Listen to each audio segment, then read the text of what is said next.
Good morning. My name is Maria McNamara and I'm the CEO of Advance.com. I'm here this morning with Tom Moore, the CEO and co-founder of WithYouWithMe. Good morning, Tom. Hey Maria, how are you? I'm really well. It's fantastic to see you. You too. Tom, I'm really keen to tell the story of WithYouWithMe because I think it's just been such a remarkable journey. What problem did you set out to solve when WithYouWithMe was established? Yeah, it's really simple. My family's served in every conflict that the Australian Army's fought in since its existence. So I had to do that too. I went through an Army career where I would say I was pretty satisfactory. And then unfortunately I got injured and had to transition and found it hard to get a job. So WithYouWithMe was established to help veterans find meaningful careers. A really good way of putting that is to how do we ensure that when veterans leave the military, they take a job that is requisite of their aptitude, skills, and ability, rather than just an easy job that they can't contribute in. So our company's vision is now to help people find meaningful work in technology. How that's changed from our start is that we worked out really, really simply that veterans had a high aptitude for learning technology skills and the market wanted them. So they dropped experience in order to identify the right people. So a company that started with the eyes of helping helping people leave the military has now opened up the opportunity to take someone with no experience with the right potential and put them into a highly sought after career in technology. So now we train veterans in technology careers and reskill people in organizations for technology careers as our key business model. So I'm really keen to understand the three stages. You talk about an assessment model, then you talk about training model, and then you talk about a placement program. Mm-hmm. Yep. So the first thing we identified really, really simply is that most people don't study to learn, they study to advance. So very, very few people are going to have audacious goals where they'd like to solve a big problem, and that's completely fine. So we had to build a model that was funded by employment. So veterans don't pay anything for our courses.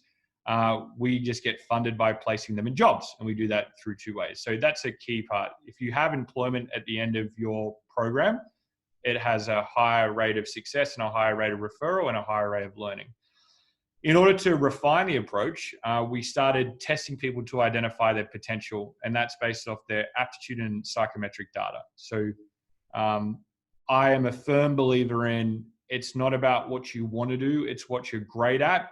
And then you can do well for your community by doing well yourself. So what that means is that everyone that comes into our program, we test them, we test their aptitude, we test their personality style, we test their learning style in order to give them a career that matches their forward potential, being aptitude, a team that matches the best environment they work in, being personality, and training that we can deliver in a way quickly so they can deploy in under 200 hours, which is our learning style test.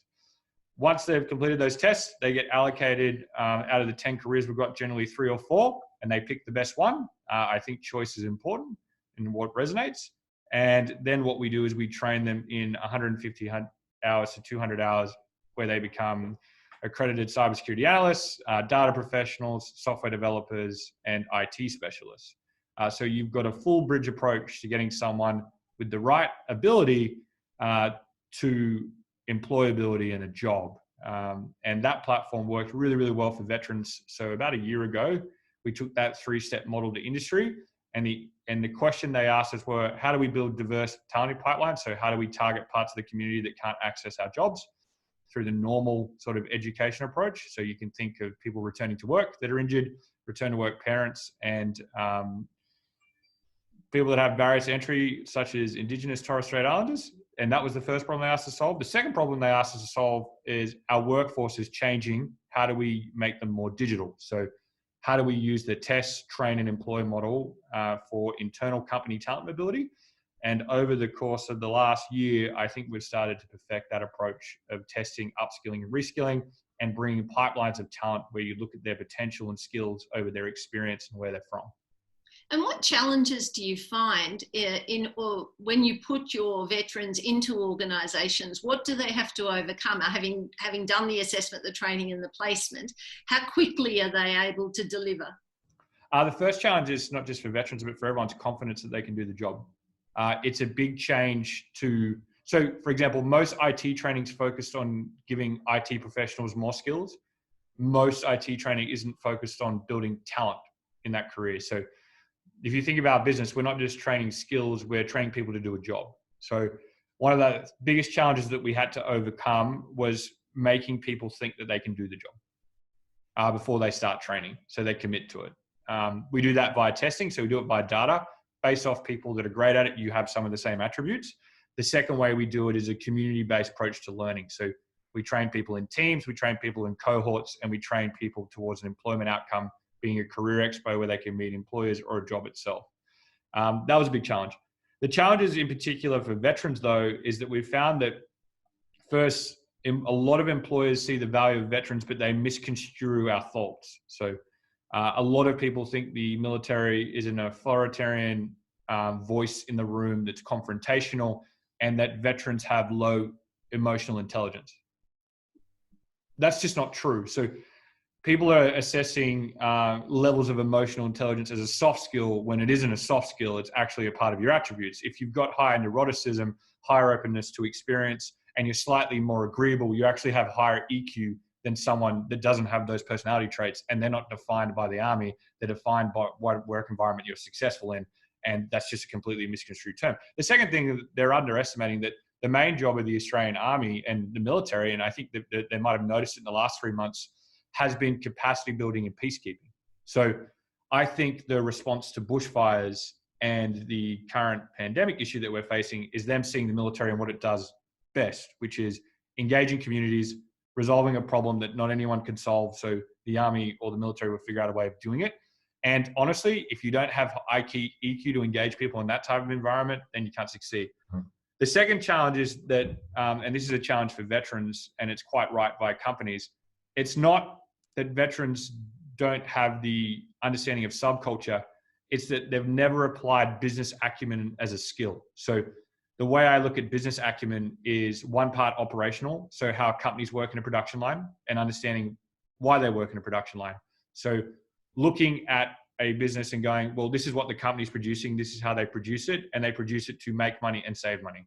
And if they understand how to transition to, that's what an entity is, and an entity is really an organization that's here to make money and save money at the same time, and it's a production line, then there doesn't seem to be any challenges with veterans adopting.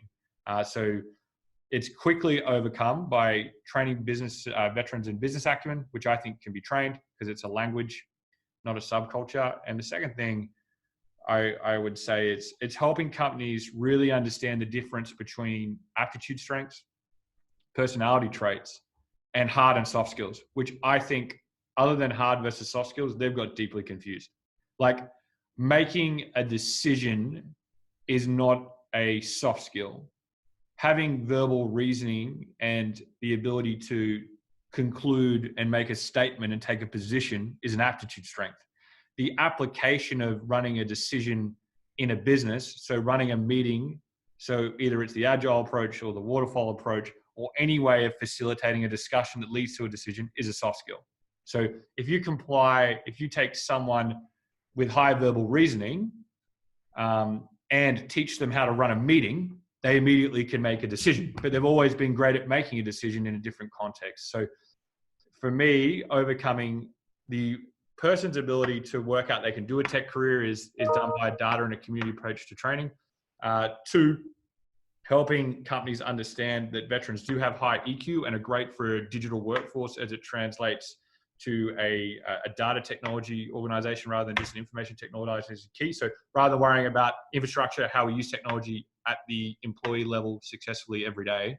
And last but not least, helping them understand that attitude attributes, personality traits, hard and soft skills are all different. And veterans, I think, are well positioned to deliver a lot of things that they require in technologists in our professional market is our last key challenge. So it's incredible because when you're talking about an Australian veteran, you could interchange that with a veteran in most other jurisdictions, whether it's the US or Canada. Have you found that your global expansion has drawn on that experience? Are you tapping the same vein in those jurisdictions? Yeah, so like one of the things is we didn't know much about many things. We're a bunch of combat veterans that are good at training. That's about it. So we had to learn technology to be a technology company because it gives us a bigger platform to hit more people. And if you think about the talent game as having supply at the right time. So you have to have as many people as you can that are at your quality standard. So when a business is engaged, you can monetize it because we don't charge for our training for veterans. So what we've learned by going to Canada and the US is that there's 265 veterans that transition a year out of those 3 locations. And at the moment, based off the 20,000... 65,000? Yeah, across 3 countries. So the US transitions about 255,000 a year. Canada's around 10 to 15,000, and Australia sits around generally around 5,000 each year. What we've found out of a sample size of 20,000 people is that 67% match to software engineering based off aptitude strength. So that's huge. The 82% match to a tech-enabled support career. So if you think of data analysts or an RPA developer, low-code development, anything that you wouldn't consider network or software engineering, they're well suitable to learn. And if you think that you can train someone in 200 hours to do one of those jobs from no background in it, but they've got the right aptitude so they can learn faster, you're sitting on a pipeline of talent that can be built very quickly, that learns a certain way very quickly, which is competency-based learning, and you could access it quickly and for the right reasons. What's interesting about the military, though, is if you take the military attracts all types of people in a population, from people that are freshly immigrated through to all different levels of class.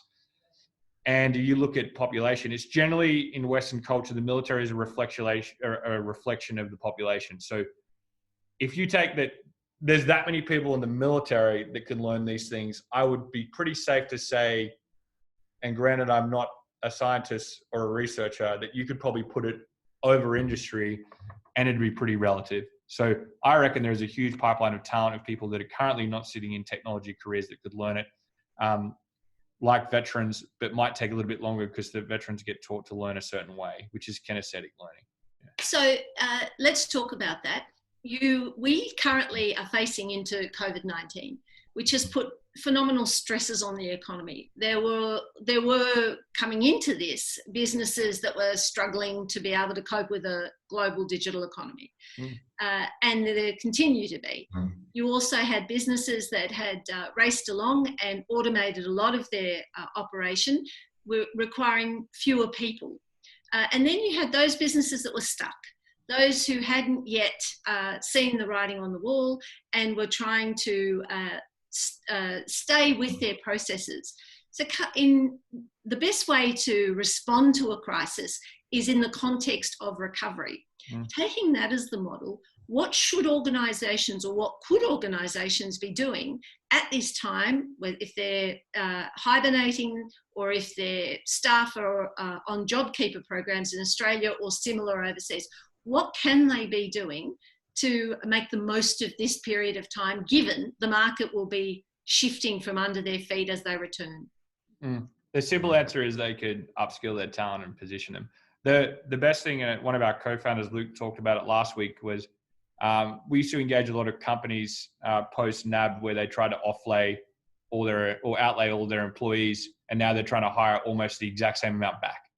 And if you look at that, 82% of people in the army can do one of these tech-enabled roles that they're now hiring for, you'd be sort of pushed to think that they probably gave away some of the talent that understood the bank that could do it. I think what that scenario prompted is companies understanding that they now have an obligation to build and train their employees as an asset rather than just act as a commodity in a services business.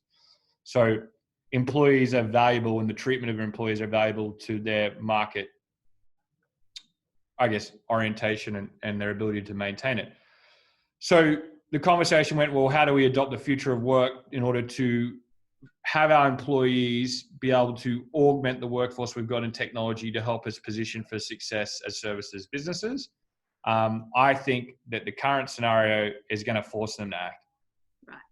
And so the future of work is not the future of work anymore. It's happening right now, and you're being forced to do it, which annoys me. But the key to success, I think, is going to be how do you find internal talent that you could use for market advantage in winning digitally in whatever your line of business is? And it's going to come internal to do it quickly. So how do you test and upskill your internal talent to do the digital things that you require that lead to your revenue success and cost optimization? And the second thing is, how do you transition employees the right way rather than focusing on risk, give them skills that can make them competitive. So when they transition, because you don't need as many people anymore, they can start their own businesses because they have the skills to do them, or they still remain an advocate and consumer of your product. So I don't want to go down the same outplacement model where we just hire outplacement consultants to lower risk.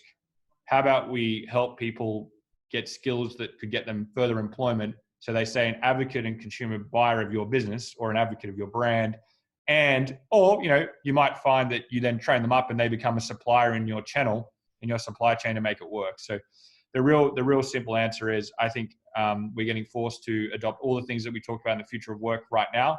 The most successful companies will adopt them well. The ones that will adopt them well will put the employees as an asset, whether they stay in the business or they exit. And I think the key to success, to keeping them in as an asset, is treating them like a human, looking at their potential, upskilling them to see where they can fit in your master plan, thinking beyond a quarter, because it's the only way to ever survive a downturn. And last but not least, if they do have to leave, how about we disrupt the model and just not worry about lowering risk? We worry about creating livelihood.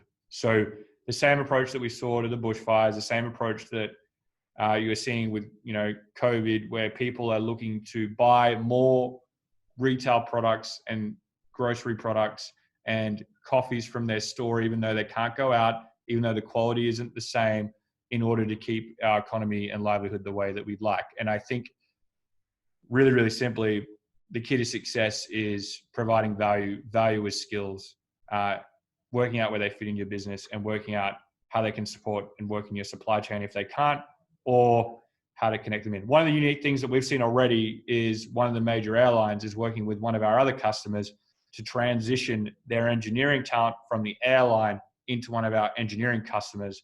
And we're facilitating that all for free. Like, it's just flowing them into jobs. That innovative approach requires the success of the customer on both ends, understanding that people are the main concern. They are qualified. There is a job for them, and being more open-minded about our outplacement model, where we want these people to succeed. We don't want these people to burn, which I think is generally not the intention, but generally what happens because we worry about risk. So there are 2 million SMEs who employ 7 million Australians, and the SMEs are facing into some really difficult times. Is this a model that is just as relevant for them? Yeah, we ran the experiment in our company too. So if you think about, a big part of our business is delivering tech teams that are veterans to the government to provide them critical infrastructure. At any point, if the person can't turn up to work and deliver the project, the funding stops. So one of the things that we trialed was using our internal software to test our internal staff and then mobilize them from a technologist to a sales and marketing person or an instructor. So the idea that companies would buy a virtual training office and they could lead it in the time that they're off, or we could sell more of our training products and a good technologist could sell it. So they're an SME, so it made sense. We found that process as a company that's significantly agile, that leads the space, difficult to do. So the big sort of problem was, firstly, we had to overcome the narrative that they weren't losing their jobs. This was just a contingency plan. That was harder than we thought it would be.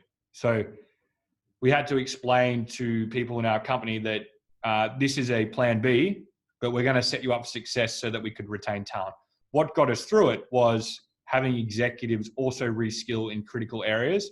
So in the event that they had to lead the charge in it, they could lead the charge, I would say, literally in the trench with the people that we've just mobilized. So that's a really important point about the leadership. many of the leaders that are in positions today may not have the technical skills to lead these teams through this sort of change, may not understand what's required, may just not have developed that sort of technical skill. And many of the decision makers around a board table may not have the technical skills required. So what needs to happen at the leadership level? Yeah, so that was really interesting. So we know that from careers that most people don't change until there's pain. So even our internal staff that have adopted our methodology at talent mobility, because we mobilize them all the time, we had to convince them that if we don't do it in there as a scenario of pain, we wanted to be ready for it for you to keep your jobs. And that means that you had to be more open-minded. What we did to drive it over the line was we had to lead from the front. So all of our training was run by executives that that generally wouldn't consider would have the time for it. So although it's a plan B, and the executives don't really have to do it in the time that it changes, by leading the training on it, showing that this is key to success for keeping the messages consistent, that yes, this is low probability, we want to be prepared, was even hard for a bunch of veterans that are used to constant changes. So I would suggest that if you don't have a whole of company transparent conversation, you don't show people structurally how they get from A to B, and you don't have evangelists that sit within your management team that back the plan, you're not going to get it done. And one of the things that we found for success so far, and I don't mean it's successful yet because we haven't actually executed, is that the best way to get people more open-minded about it was take your most non-open-minded executive and get them to teach them how to do it. So then the whole perception changed. The second bit is how do you maintain your customers and double down on the relationships we've had and we continue to have. And the first thing I would say, although most people would disagree with our going to an international market before it's our time, although most people would disagree about spending the majority of the money we've earned over the last year and a half on building a SaaS platform that we'll yet to see could scale, but it made sense for our business model. And although we're only really in our second year of engaging these customers, so it's hard to prove long-term value as a brand, we think the key to success is being diversified internationally right now, constantly innovating on a product and maintaining a culture of innovation in the company as people stay from home so they stay productive and they see progress outside of their normal avenues of progress, which is winning new customers. And last but not least, offering as much as we can to our current customers in a time of need. And our unique position is that we actually have a platform that helps with talent mobility and outplacement. So rather than trying to convince them to build a business case, what we've been able to do is release all of our testing products for free to all new customers and provide a substantial amount of training opportunities weekly to access our training to get them training. So a really good example is you can now use our testing and talent mobility software for free for the next 6 months, no matter who you are in Australia, the US, and Canada. Use it. We'll onboard you. We'll get you set up. There's no hidden fee. We want you to keep your staff or transition them in the right way and give them access to the data that's helpful. And one of the airlines in Australia has taken up on that and have been able to connect and already starting to show value of doing it. So you've offered that free to all organizations, any organization? We are at the moment, yes. For the foreseeable 6 months, we'll probably extend it. The second thing that we're doing for our customers that have already bought it is if you'd like to access training right now, we have a number of free opportunities. Like this month, it's training at least 5 to 10 people in data analytics at your company to get you started. So engage us for training now so you can see the value of it. And even if you can't buy it now, we'll work it out later. Fantastic. And it's fine. It doesn't matter. What we want you to work out is that now is a great time to reskill and put digital skills first in your business models at a tactical level. So how can we help you facilitate that? Now is a time to consider people an asset, not a commodity. How do you consider that? And I think the best way that we've been able to help is off the platform. Now, are we yet to have an uptake on it? Yes and no. With our current customers, it's been really easy to see the value and scale it. For new customers, it's been pretty interesting to see the response to it. A lot of people think that there is a hidden grab.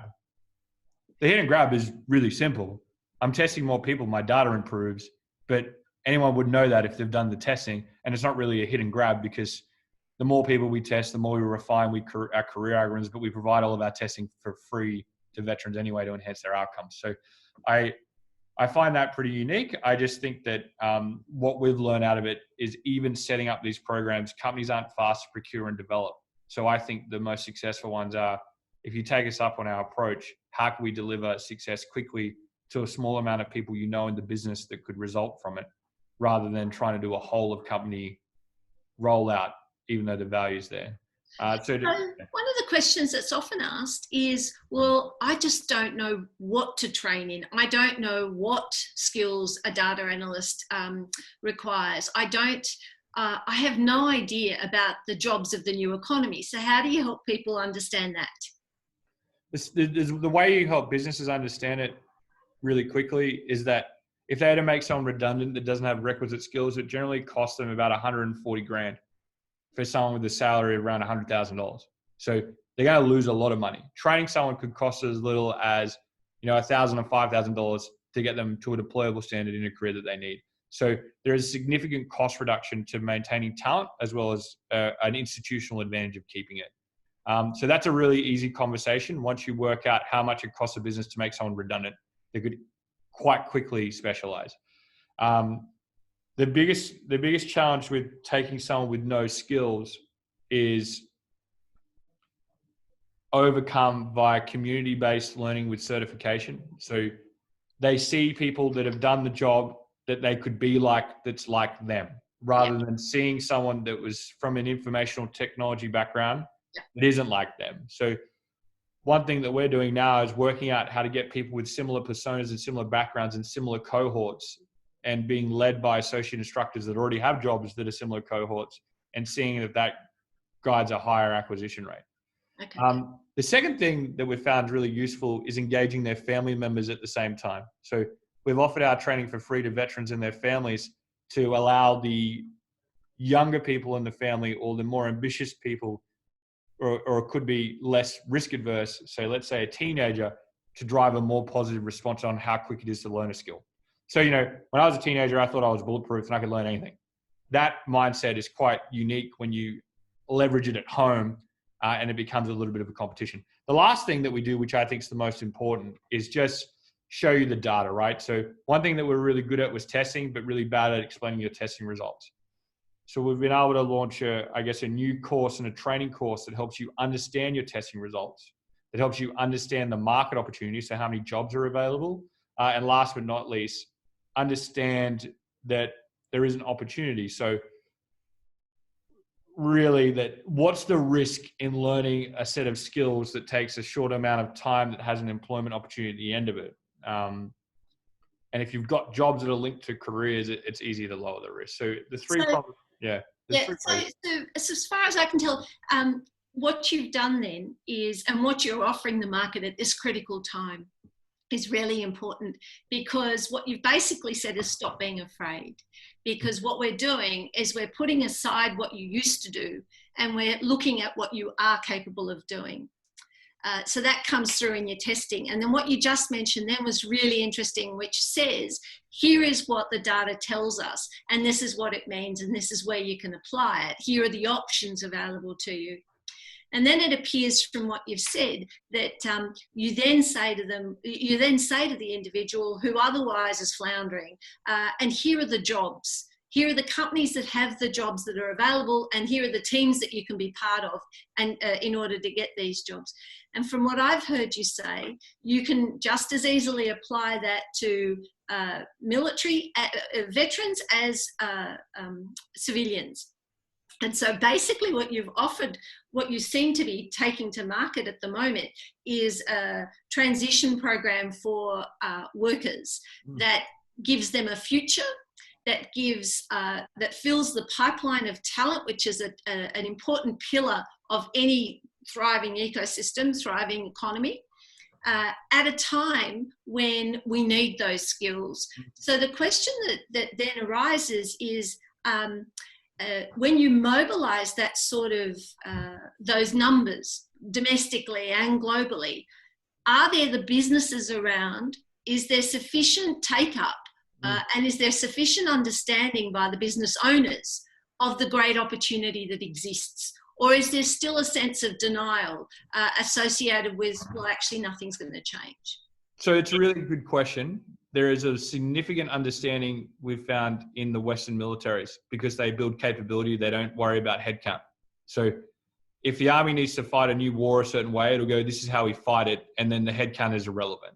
So what we're finding is for our talent mobility programs, we're having a significant amount of uptick in Department of Defense because they understand how to take someone with no experience and build someone. The second thing we're seeing is that if the initiative is CEO led and that they've worked out, there's one bank in Australia that's in Queensland that's doing this very well. Won't be hard to find if you look it up, starts with an S. They've worked out that owning the talent and helping people mobilize allows them to keep the talent at the bank. That's great. The talent in the market doesn't exist and they know everything about our bank and we should be investing in 2,000 people a year to do this. That's been successful and has been so far from what I can see successful because the CEO is one of their mandates. It's like number 4. So everyone in the chain is facilitated to achieve the outcome. And I would say that the advantages of training talent really aren't seen till year 2. So it's quite a strategic outlook for a listed company. What we've worked out is that technologists are not curated in Australia in a great way. So the way I look at a great technologist is a great freelancer. And the reason I'm saying that is a great freelancer has high abstract reasoning. So the ability to see underlying logic and then make a decision. People say it as solving unique problems for the first time. You can say deny and thinking whatever you want, but it's abstract reasoning. Veterans have it in the bucket loads. The second is high conscientious, high openness, and midpoint agreeableness. So it's not always their way or the highway. They can facilitate a discussion. And last but not least, they are conscientious, so they can deliver the project. Now, in order to make that change, we interviewed like 100 freelancers, and the main response was they launched a freelance digital marketing company, a UX company, or a digital company, or went to Silicon Valley because their boss wouldn't listen to them. I.e., their boss couldn't listen to them, they couldn't win work, so they went and worked for themselves because no one could understand them. I think what's going to happen is that a small amount of companies are going to treat people as assets and build strong human culture where they're upskilling people consistently. But the vast amount of the workforce will be transactional work based off your ability to harness your potential, position yourself in market, and ensure that you have the consistent skills to deliver on short to midterm projects. So think 6 to 18 months in a particular professional service digital skill. So the majority of the workforce that we've found with Fathom that will be hit will be a professional services workforce that's highly clerical, that's sort of providing nothing of value other than compliance. And I would say a lot of people in the service industry sit in that category, and that's going to go away. And I don't think businesses are going to pick it up. I don't think that there's going to be a lot of new businesses solving things with disruptive tech-enabled platforms. I think that your key customers that have strong cultures, that have always built strong cultures with people and customers at the center of it, will thrive because they'll see upskilling as key. A good example is the US Air Force is seeing this way. Like they're already working out how to upskill people differently and upskill and reskill their workforce. And it's a key capability statement. It's like number 6. Like, how do we build the talent pipeline that we need to win a 20-year war? But they think in 20 to 50 years. They don't think in quarters. And I think there's companies that think like that. I think there's very few of them, and I think there's very few of them in Australia. So my biggest challenges at the moment is how do I convince the average person that feels quite safe and secure in their jobs, that right now might not be, to look at, well, no one is going to give me a career plan. I'm not going to have the same run as baby boomers where I'm in one company for 25 years. They tell me what to do next. I do it diligently and I get promoted. I'm going to have to work out, what am I great at? What does the market want on a 6 to 18 month basis where I have a skill? So what is my career plan so I can stay constantly great at it? And how do I learn 3 to 5 hours a week so I don't waste any time and I still keep my lifestyle. Because, I don't want to be the CEO of every company. I don't want to lead a business, but I'd love to be a diligent worker that achieves the results. And I don't think people are ready for that change. I don't think they're ready from a mindset perspective. I don't think they're ready from a well-being perspective. So dealing with constant change when it affects the amount of money they come in. And I don't think the system that acquires the facilitation of, say, 60% of the workforce is ready for it either. So I don't think we've set up the training to make it happen, the marketplaces to make it happen, or have we helped employers or contract holders understand how to leverage things properly. So one of the big problems that we've seen is, say that you're a contracting company that holds the risk for the contractor, is that immediately, unless you own a number of roles, so if you own less than 50 positions, the individual feels like they've got two bosses, delivers shit work, isn't productive, and never relieves a result. So the only way that you can ever do it is own a large scale of work, convince the customer to do a capability uplift rather than a headcount model. But I don't think a lot of businesses and professional services firms think that way. So for me, what we see is the biggest challenge is helping individuals that now is the time to realize that the economy is going to change very quickly. Use the time that you've got well by working out what you could be great at and work on it from a skills perspective, but also a trait perspective, i.e. you're going to have to increase your openness. You're going to have to lower your neuroticism. You're going to have to improve your conscientiousness, and you're going to have to work out the level of agreeableness that you like to in order to thrive. So I don't think we're ready for it. I think we're ready for, generally people tell us what we need to do next in order to get employed for the vast majority. Generally, we know the traditional standard of training to get to the promotion within an organization industry. And I have a feeling that all of those things will change.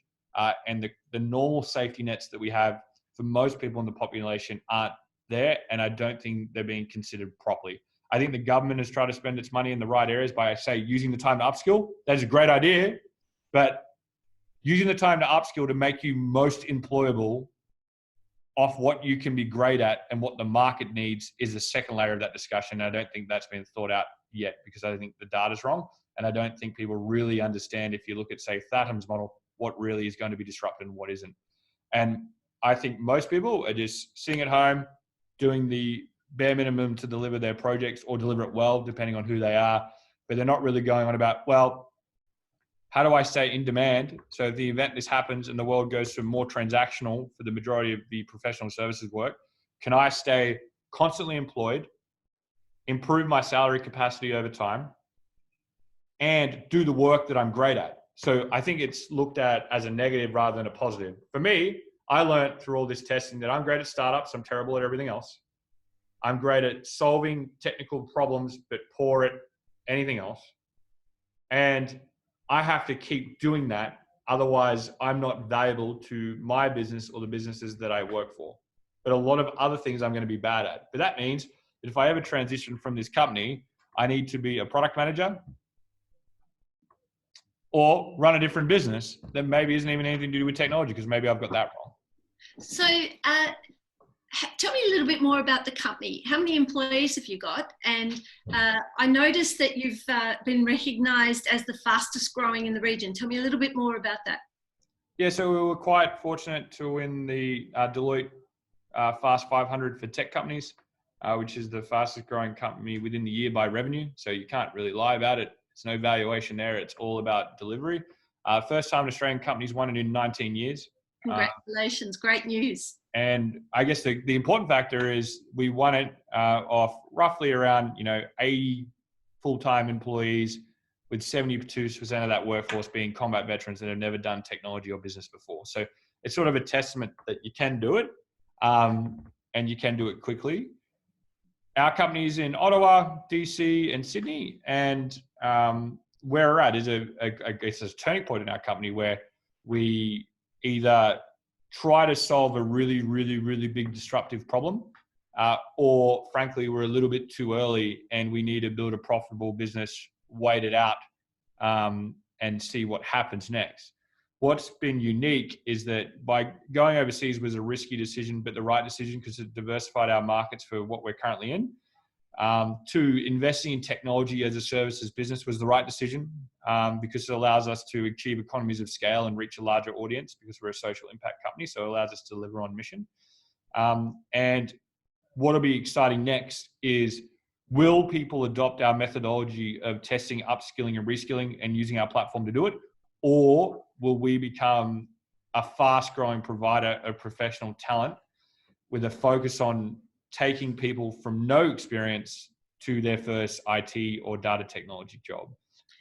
I think we need another 12 months in the market internationally to validate which way they're going to go. So a really simple way is, do we become a Microsoft of talent mobility and HR that resolves the problem a different way, which is build people, don't trade people? Or will that methodology ever be adopted? And do we just become a way that people can come to us as a trusted source to start their technology career? What's exciting as a CEO, but also terrifying, is I still don't know which way it's going to go. I hope it goes the platform way because it means more people will be successful.